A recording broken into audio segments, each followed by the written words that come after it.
여러분 존재하기도 전에 저와 여러분들의 이름을 아시고 저와 여러분들이 살아가는 모든 여정 한 걸음 걸음마다 모든 것들을 예비하신 하나님이십니다. 오늘 이 밤에 말씀으로 찾아오실 것인데 내 앞길에 내어 준비해 놓으신, 예비해 놓으신 하나님의 은혜가 무엇인지, 그리고 내가 누리며 나아가야 될 것이 무엇인지 깨달아 아는, 그리고 그 하나님의 말씀을 누리는 저와 여러분 되기를 간절히 소망하고 축복합니다. 우리 예수님은 너무나 바쁘십니다. 지난 시간에 그 두로 지방에서 한 그 가나안 여인을 만나고 그 여인의 딸을 고쳐주시고, 그러자 또 곧바로 두로와 또 시돈을 지나서 데가볼리, 유대 땅도 아니요, 유대 땅 위에 사마리아 땅도 아니요, 완전히 북쪽으로 벗어난 이방 지역을 예수님은 쉬지 않고 다니고 계십니다. 마가복음에는요, 예수님은 진정 종으로서 오신 예수님의 모습을 그대로 보여주십니다. 한순간도 쉬지 않으시고 끊임없이 다니시면서 복음을 전파하시고 모든 묶여있고 막혀있는 것들을 풀어내시는 그 예수님의 모습을 봅니다. 이 밤에도 우리 예수님 쉬지 않으시고 저와 여러분들을 찾아오셨습니다. 우리 안에 막혀있고 묶여있고 얽매여 있는 모든 것들을 우리 힘, 우리 능력이 아니라 전능하신 하나님의 능력으로, 구원자 하나님의 능력으로 모든 것들을 풀어주실 줄 확실히 믿습니다. 오늘 또 한 사람이 예수님께 나옵니다. 우리 32절을 한번 읽어보겠습니다. 32절 시작. 사람들이 귀 먹고 말 더듬는 자를 데리고 예수께 나와 안수하여 주시기를 간구하거늘. 아멘. 오늘 등장인물은 귀 먹고 말 더듬는 사람입니다. 귀가 먹었다. 우리가 보통 귀가 막히면요, 뭐까지 영향을 받습니까? 말까지 영향을 받습니다. 우리가 정확하게 발음을 할 수 있는 이유는 내가 하는 말을 내 귀로 듣기 때문에 말을 정확하게 톤이라든지 말의 발음을 정확하게 조절할 수 있습니다. 만약에 내가 귀가 막히면요, 처음부터 언어를 습득하는 데부터 지장이 있고, 언어를 습득했다 하더라도 귀가 막혀버리면 우리의 말이 어눌해질 수밖에 없습니다. 이 사람은 귀가 막혔고, 이 귀가 막힌 것에 영향에 의해서 말이 분명하지 못한 겁니다. 그러니까 아예 애초에 말을 못하는 그런 사람이 아니라 말을 하기는 하는데 귀가 막혀 있어서 정확하게 말하기가 어려운 그 사람입니다. 그런데 보니까 귀 먹고 말 더듬는 자를 누가 데리고 왔습니까? 사람들이 데리고 왔죠.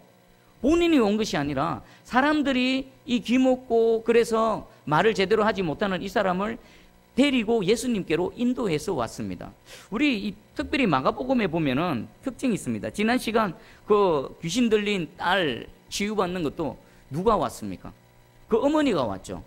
오늘도 이 장본인이 직접 예수님 앞에 나온 게 아니라 누군가의 손에 이끌려서 나왔습니다. 자, 여러분들 이 예수님의 이 사역을 보시면서 여러분들 새 소망을 가지시기 원합니다. 여러분 계속 기도하시는 분들 있죠. 계속 또 간구하는 그런 영혼들 있지 않습니까?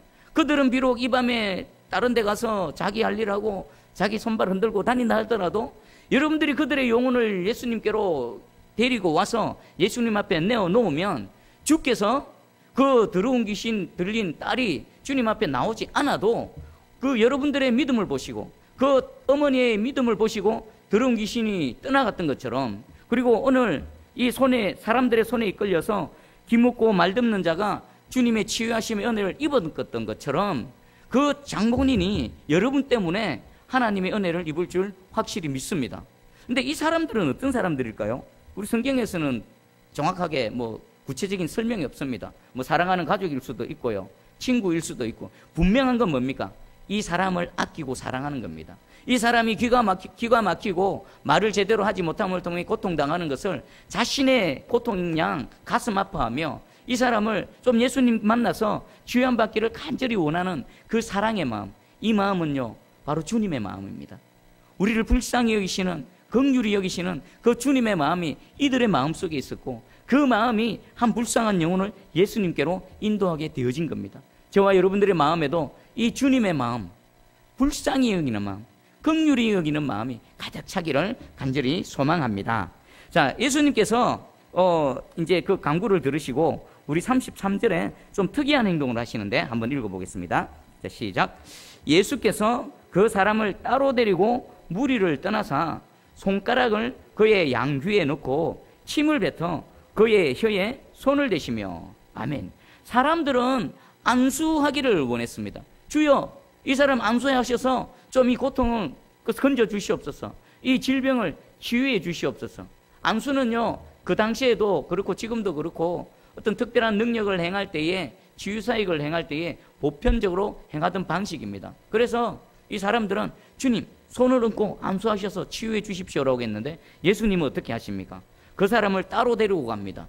많은 무리들이 보는 곳에서 예수님이 능력을 행하신 것이 아니라 그 사람만 따로 데리고 갑니다. 왜 따로 데리고 갔을까요?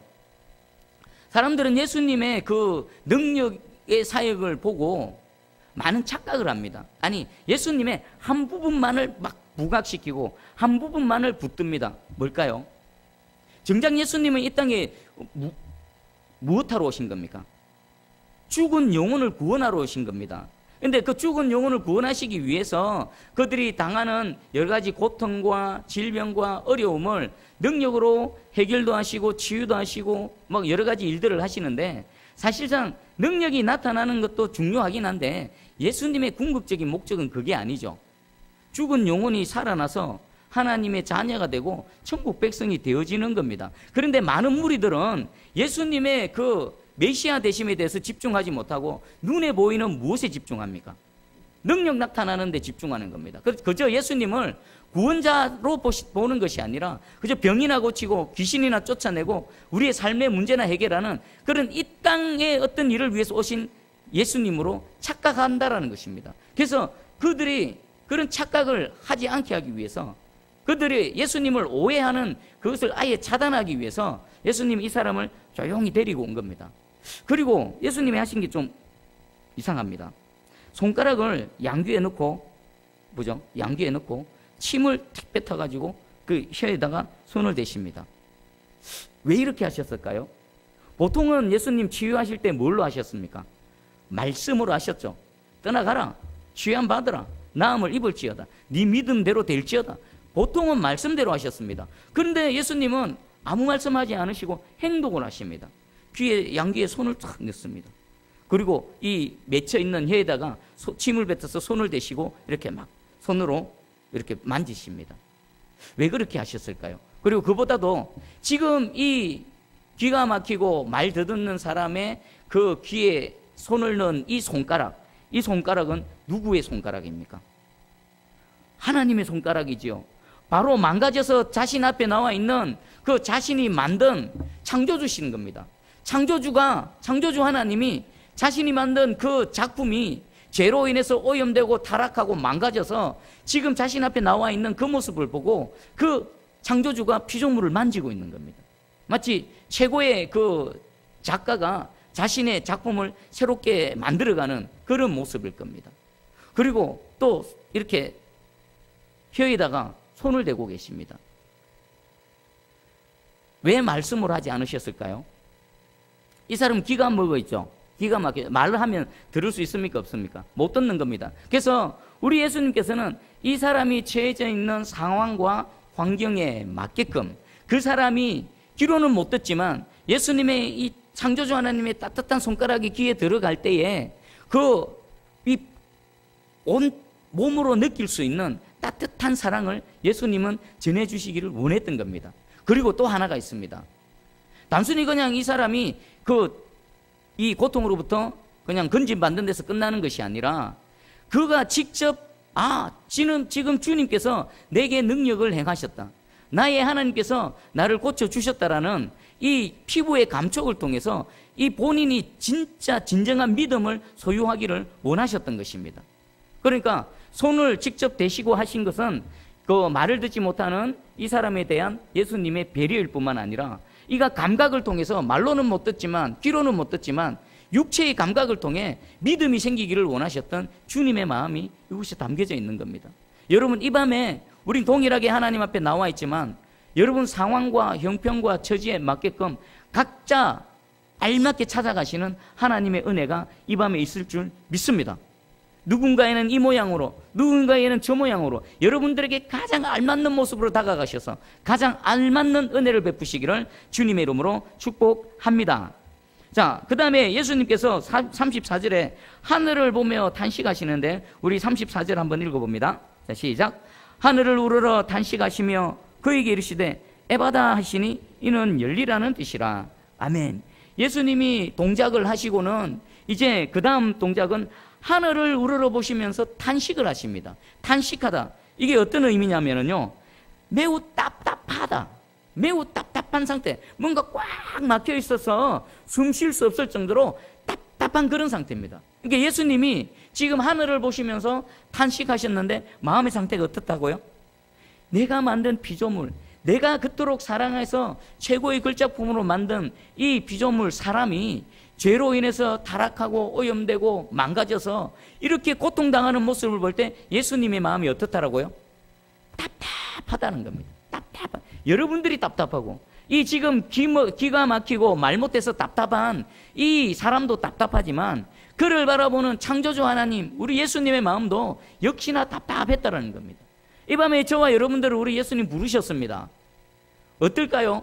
여러분 마음 어떻습니까? 오늘 하루 살아오고 한 주 살아올 때에 뭐 일들이 잘 풀려지고 손대는 것마다 잘 되고 또 여러분 기도하는 것들이 응답받고 이렇게 막 감사 찬양이 넘칩니까? 아니면 답답합니까? 잘 오셨습니다. 여러분 답답한 그 마음 주님 잘 아시고 같이 답답해 하시면서 우리는 그냥 답답해서 주님 앞에 나올 수밖에 없지만 주님은 그 답답함을 풀어주십니다. 어떻게 풀어주시는 줄 아십니까? 하늘을 우러러 보십니다. 예수님이 답답한데 답답한 심정으로 어디를 봤다고요? 하늘을 우러러 본 겁니다. 하늘을 우러러 본 거. 그러면서 뭐라고 외쳤을까요? 뭐라고 외쳤습니까? 에바다, 에바다. 에바다가 뒤에 보니까 열리라는 뜻이라. 근데 저는 이것을 열려라고 표현하기보다는 열려져라.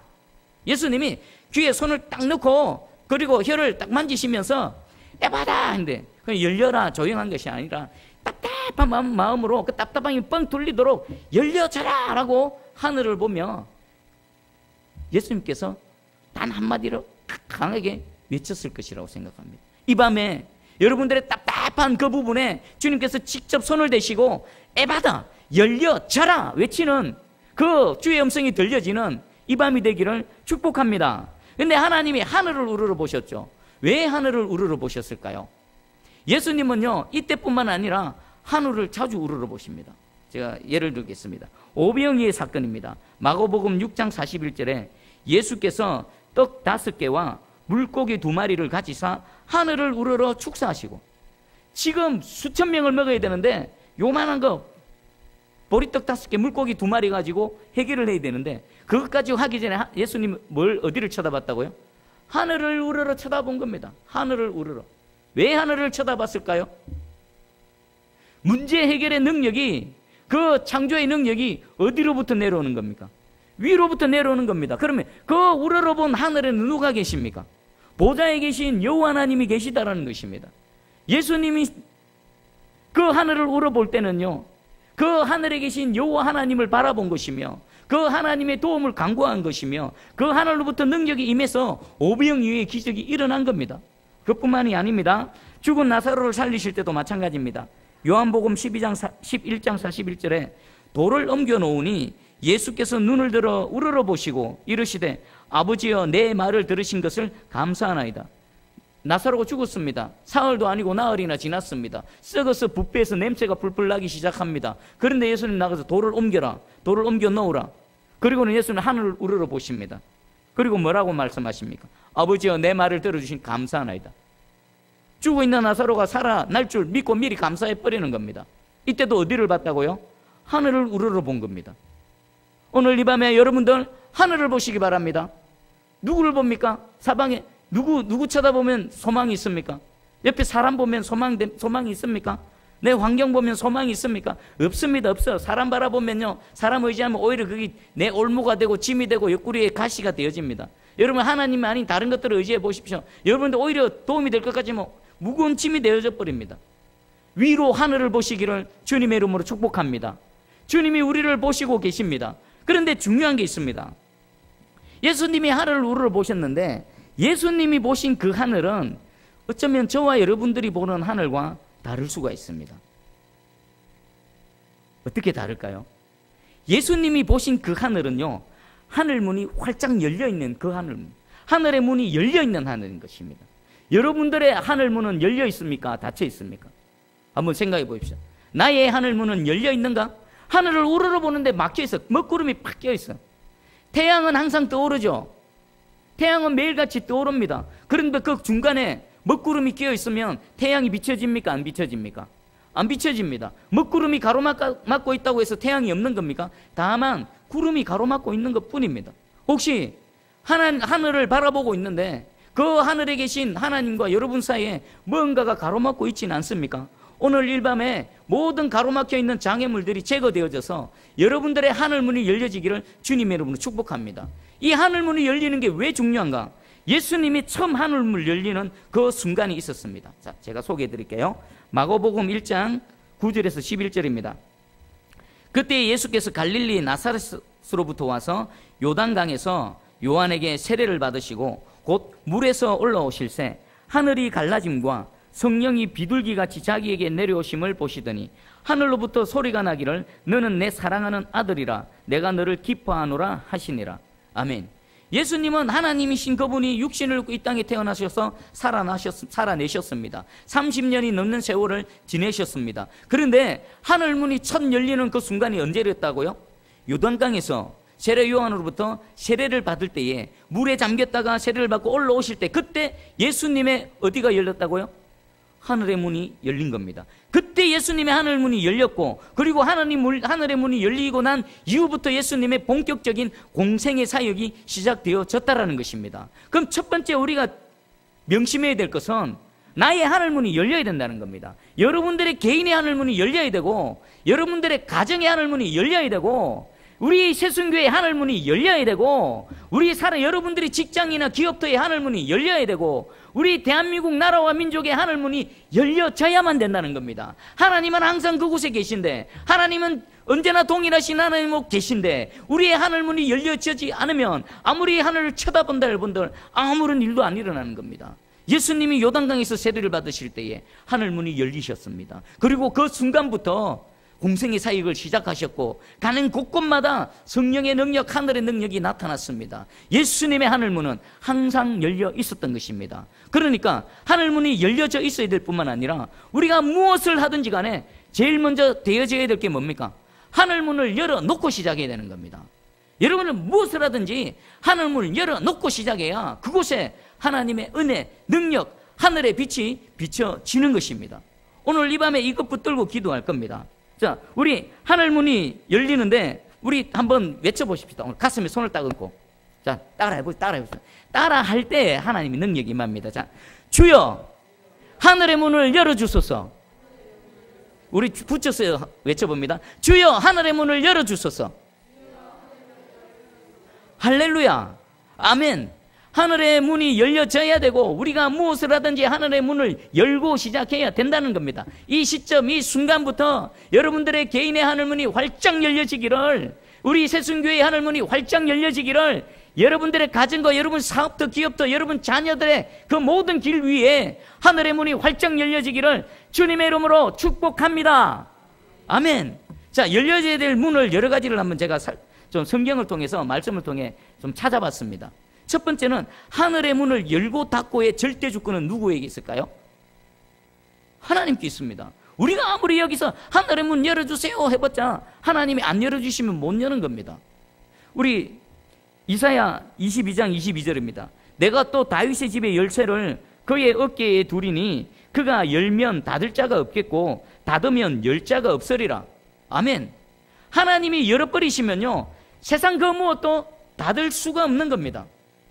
하나님께서 저와 여러분들의 하늘문을 열어두시면 아무리 악한 마귀 사단이 그것을 닫아버리고 은혜를 못 입게 한다 하더라도 소용이 없는 겁니다. 하늘의 빛이 우리 가운데 막 폭포수처럼 부어줄 줄 믿습니다. 근데 하나님이 닫아버리시면요 내가 아무리 몸부림치고 아무리 우리가 뭘 해본들 결코 못 여는 겁니다. 그러면 우리는 이 말씀 앞에 어떻게 될까요? 무릎 팍 꿇는 겁니다. 어디 하나님 앞에 고개 듭니까? 머리 팍 숙이고 모든 주권 갖고 계신 여호와 하나님 앞에 우리는 단지 내 온 마음을 다해 하나님 사모합니다. 내 이 은혜 입기 원합니다. 그렇게 부르짖고 외치는 것 말고는 우리가 할 수 있는 게 없습니다. 하나님의 긍휼과 하나님의 은혜를 바라는 것 말고는 없는 겁니다. 이 밤에 이 열면은 닫을 자가 없는 닫아버리면 도저히 열자가 없는 이 주권자 되시는 하나님 앞에 엎드려지는 이 밤 되기를 간절히 소망합니다. 그리고 먼저는 개인의 하늘문이 열려야 되는데 창세기 28장 17절입니다. 이에 두려워하여 이르되 두렵도다. 이곳이여 이것은 다름 아닌 하나님의 집이요 이는 하늘의 문이로다 하고. 아멘. 야곱이 지금 이 순간까지 그 아버지 이삭 밑에서 그늘 아래서 예배도 드리고 찬송도 하고 기도도 하고 신앙생활을 하면서 그렇게 살아왔을 것입니다. 그런데 야곱의 하늘문이 언제 열렸다고요? 집 떠나서 형 에서의 손을 피해서 정처 없이 떠나가는 그 길 여정 어느 날 밤에 누워 있었는데 그 밤에 하늘문이 열린 겁니다. 야곱은 몰랐습니다. 그런 게 있는 줄도 몰랐습니다. 그런데 열리고 나서 보니까 이것이 하늘의 문이로다. 오늘 이 밤에 여러분들 개인의 하늘문이 활짝 열려지기를 주님의 이름으로 축복합니다. 우리 김문호 목사님께서 설교 중에 이런 라오스의 어떤 선교사님의 간증을 소개하더라고요. 이 선교사님은 어려서 조금 불우한 환경, 좀 가난하고 힘들고 마음대로 공부하고 싶어도 공부하지 못하는 그런 환경 속에 살아왔더랍니다. 그래서 그 선교사님이 어릴 때 나는 장차 어른이 되어지면 내가 공짜로 많은 사람들에게 공부를 시켜줄 것이다. 내가 공짜로 많은 사람들이 좀 잘 살 수 있도록 내가 도와줄 것이다. 그래가지고 이분이 이제 선교사가 되어서 라오스로 갔는데요. 아무것도 없이 그냥 가족들이 떠났답니다.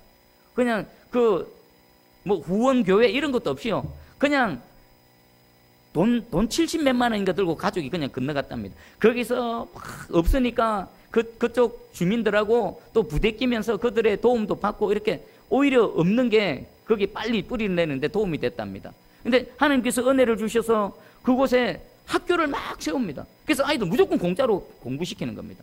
그리고 또 막 짐승도 키우는데요. 돼지도 키우고 짐승도 키우는데 그분은 뭐 가축을 키워본 적도 없고 농사 지어본 적도 없습니다. 근데 하면은요, 돼지가 새끼를 넣으면 10마리, 20마리씩 넣고, 그래서 마을 주민이 가난한 사람이 오면 공짜로 막 새끼 5마리씩 막 주는 겁니다. 갖고 가서 미천 삼아서 잘 살아보라고. 공짜로 어릴 때 하나님 앞에 물론 하나님이 들으시고 하셨겠지만 그 작은 소리를 들으시고 공짜로 다 공부시켜, 또 주변에 많은 어른 사람들 공짜로 다 나눠주고.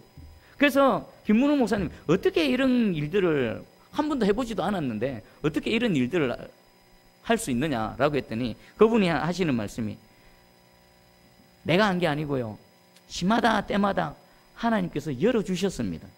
만날 자 만나게 해주시고, 기도하니까 생각나게 해주시고, 또 그것들 지혜를 주시고, 해보니까 되고, 안 될 줄 알았는데 되고, 때마다 시마다 하나님께서 열어주셔서 됩니다. 하나님 안 열어주셨으면 아무것도 없는 그분이 뭘 하나라도 이루어낼 수 있었겠습니까? 없습니다. 하나님이 하늘의 문을 여시고 갈 때마다 만날 자를 만나게 해주시고, 또 지혜를 주시고, 그 모든 길들을 하나하나 탁 열어주시니까 지금 그 모든 사역들을 이루어내시고 감당하고 있는 줄 믿습니다. 그 선교사님 하나님이 제 하나님인 줄 믿습니다. 그 선교사님 하나님의 여러분들의 하나님인 줄 믿습니다. 동일하게 그 은혜로 함께 하실 줄 확실히 믿습니다. 아멘. 그리고 우리의 성전의 문이 열려야 됩니다. 계시록 11장 19절입니다. 이에 하늘에 있는 하나님의 성전이 열리니 성전 안에 하나님의 언약궤가 보이며 또 번개와 음성들과 우레와 지진과 큰 우박이 있더라. 하나님의 성전이 왜 열려야 되는 줄 아십니까? 성전으로부터 생수가 흘러가기 때문입니다. 성전문이 닫혀져 있으면요, 성전으로부터 생수가 흘러나갈 수가 없는 겁니다.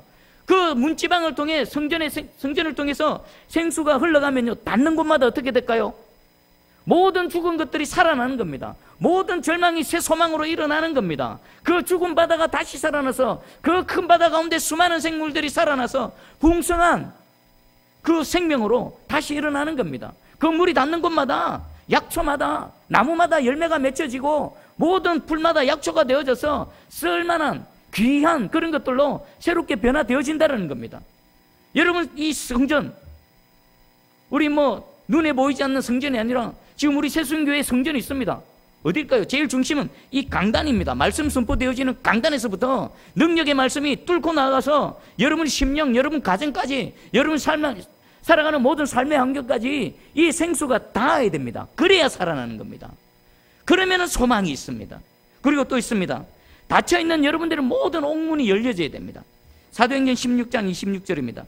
이에 갑자기 큰 지진이 나서 옥토가 움직이고 문이 곧 다 열리며 모든 사람의 매인 것이 다 벗어진지라. 아멘. 뭐가 무너졌다고요? 그들을, 사도들을 가로막고 있던, 가두고 있던 옥문이 큰 지진이 나면서 옥토가 움직이면서 그 문이 터져버린 겁니다. 누가 하셨을까요? 하나님이 하신 겁니다. 그들이 매여있는 모든 사슬들이 그냥 박살이 나버린 겁니다. 하나님이 하신 겁니다. 우리의 모든 옥문이 열려져야 됩니다. 내 손과 발을 꽉 쪼매고 있는 그 옥문, 나를 옴짝달싹 못하게 하는 그 환경의 옥문, 내 마음에 있는 그 어둠의 옥문들이 하나님의 능력으로 하늘문이 열려서 박살이 나고 깨어지고 자유케 되어지는 이 밤이 되기를 주님의 이름으로 축복합니다. 아멘. 자, 그리고 또 하나가 더 있습니다. 우리의 살 길이 열려야 됩니다. 살 길. 히브리서 10장 20절입니다. 그 길은 우리를 위하여 휘장 가운데로 열어놓으신 새로운 살 길이요, 휘장은 곧 그의 육체니라. 사람들이 왜 죽습니까? 왜 목숨 끊어버립니까? 에이, 못 살겠다고 왜 옥상에서 뛰어내리고 칼로 자기를 해하고 그럽니까? 살 길이 없어서 그런 겁니다. 살 길이 없으니까 돌아버리는 겁니다. 왜 묻지마 살인을 하고 차 몰고 가서 멀쩡한 사람들 막 받고 왜 불 지르고 그럽니까? 살 길이 없어서 돌아버린 겁니다. 우리 살 길이 열려야 됩니다. 여러분들도요, 멀쩡한 것 같지만요, 살 길이 다 막혀봐 보십시오. 정신이 나갈걸요? 돌아버릴걸요? 막 불 지르고 다닐걸요? 우리의 살 길이 열려져야만 되는 겁니다. 위로부터 살 길이 빵 하고 뚫려져서 여러분 옴짝달싹하지 못하고 도저히 더 이상 끝이 났네 하는 그곳에 주께서 찾아오셔서 여러분들의 살 길을 열어주시기를 주님의 이름으로 축복합니다. 그리고 또 전도의 문이 열려져야 됩니다. 우리 새순교회에서 전도의 문이 열려져야 됩니다. 여러분들의 삶의 현장 가운데 전도의 문이 열려져야 됩니다. 우리 골로새서 4장 3절입니다. 또한 우리를 위하여 기도하되 하나님이 전도할 문을 우리에게 열어주사 그리스도의 비밀을 말하게 하시기를 구하라. 내가 이 일 때문에 매임을 당하였노나. 전도의 문 누가 열어주신다고요? 하나님이 전도의 문을 열어주신다라는 겁니다. 오늘날 전도의 문이 닫혔다 그러죠. 누가 닫혔습니까? 우리가 하는 모습, 우리 하나님 앞에 살아가는 우리 모습 보고 하나님이 전도의 문을 닫아버린 겁니다. 우리가 다시 주님 앞에 돌이키고 회개하고 나아가면 하나님께서 이 밤에 다시 전도의 문을 열어주실 줄 믿습니다. 하나님이 문을 열어주셔야 그 열린 문으로 수많은 영혼들이 주께로 돌아오는 것입니다. 오늘 이 밤에 함께 기도할 때에 주여 하나님이 열어주시는 그 전도의 문 우리에게도 열어주시옵소서. 그리고 마지막입니다. 대적의 문을 열어주셔야 됩니다. 대적의 문. 여러분 영육 간에 대적들 많죠?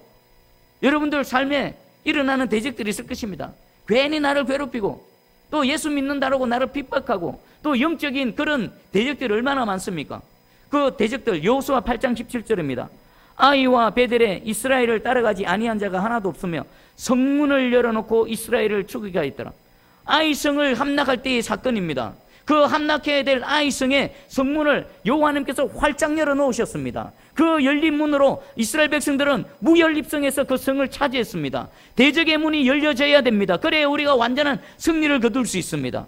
하나님 하늘문을 여시고 개인의 하늘문을 여시고 우리의 전도의 문을 열어주시고 또 우리 살 길을 열어주시고 우리의 대적의 문을 열어주셔서 하나님 우리 하나님 열어주신 그 문을 통해서 우리의 모든 것들이 자유케 되고 해방되어지고 하나님 할렐루야 찬송하며 힘있게 나아갈 수 있는 우리 되게 해주시옵소서. 오늘 이 밤에 이 말씀 붙들고 기도하기를 간절히 소망합니다. 여러분 이 말씀 어떻습니까? 여러분 열리기를 갈망하지 않습니까? 닫혀 있으면요 아무것도 안 됩니다. 열려져야 됩니다. 열려져라. 내 삶에 우리 아이들, 우리 자녀들, 내 가정에 기업터, 직장, 우리 교회 사역 모든 곳에 하나님의 열어주심의 은혜가 우리 가운데 임하기를 주님의 이름으로 축복합니다.